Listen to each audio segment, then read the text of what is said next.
آپ صلی اللہ علیہ وسلم نے فرمایا جس نے صبح و شام صدق دل سے سید الاستغفار کو پڑھا اور اسی دن یا رات فوت ہو گیا تو وہ جنت میں داخل ہوگا. اب آپ دیکھیں اللہ تعالیٰ نے بخشش کے کتنے سامان کیے ہیں. ایک چیز کر لو، دوسری کر لو، تیسری کر لو.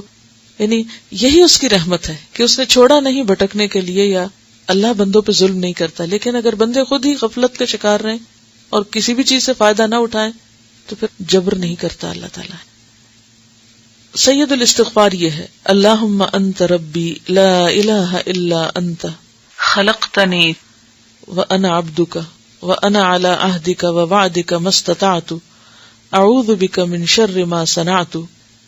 ابوء لک بنعمتک علی وابوء بذنبی فاغفر لی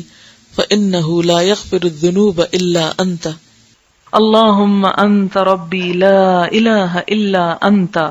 اے اللہ تو میرا رب ہے، لا الہ الا انت تیرے سوا کوئی الہ نہیں، خلقتنی تو نے ہی مجھ کو پیدا کیا، وانا عبدک اور میں تیرا بندہ ہوں،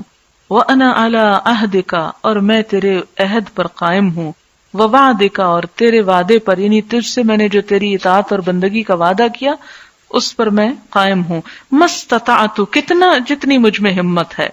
اعوذ بک میں تیری پناہ چاہتا ہوں، تیرے پاس آنا چاہتا ہوں، من شر اس شر سے بچ کر، ما صنعت جو میں نے کیا، ابوء لک بنعمتک علی ابوء لک میں تیرا اعتراف کرتا ہوں، بنعمتک تیری نعمتوں کا، علی جو مجھ پر ہیں، وابوء بذنبی اور میں اپنے گناہوں کا بھی اعتراف کرتا ہوں، اغفر لی مجھے بخش دے، فانہ لا یغفر الذنوب الا انت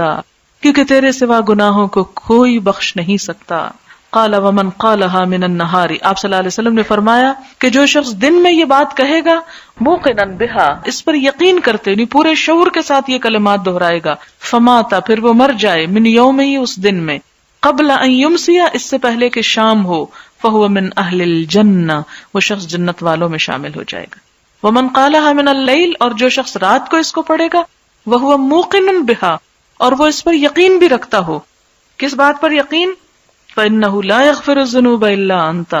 تو پھر کیا ہوگا؟ فَمَاتَ قَبْلَ أَنْ يُصْبِحَ وہ صبح ہونے سے پہلے اگر مر گیا، فَهُوَ مِنْ أَهْلِ الْجَنَّةِ تو وہ جنت والوں میں شامل ہوگا. یعنی اصل بات یہ ہے کہ جس شخص کے دل کے اندر سے یہ دعا پھوٹتی ہو، پھر ہو نہیں سکتا کہ جان بوجھ کر گناہ کرے اور گناہوں پر اصرار کرے. نہیں، وہ تو اپنے ہی شر سے پناہ مانگ رہا ہے اور اپنے رب کی طرف بڑھ کر اس کی پناہ میں آنا چاہتا ہے. تو بعض اوقات لوگ کہتے ہیں کہ ذکر کا کیا فائدہ، بہت لوگ ذکر کرتے ہیں، لیکن ذکر تو کرتے ہیں مگر احساس اور شعور کے ساتھ نہیں کرتے. لیکن اگر احساس اور شعور کے ساتھ نہ بھی کریں تو ذکر بہرحال ذکر ہے، اس کا فائدہ کچھ نہ کچھ ضرور ہوتا ہے، اگرچہ وہ کم ہوتا ہے، کیونکہ زیادہ اسی صورت میں ہوتا ہے انسان کو جبکہ انسان کا احساس اور شعور بھی شامل ہو جائے.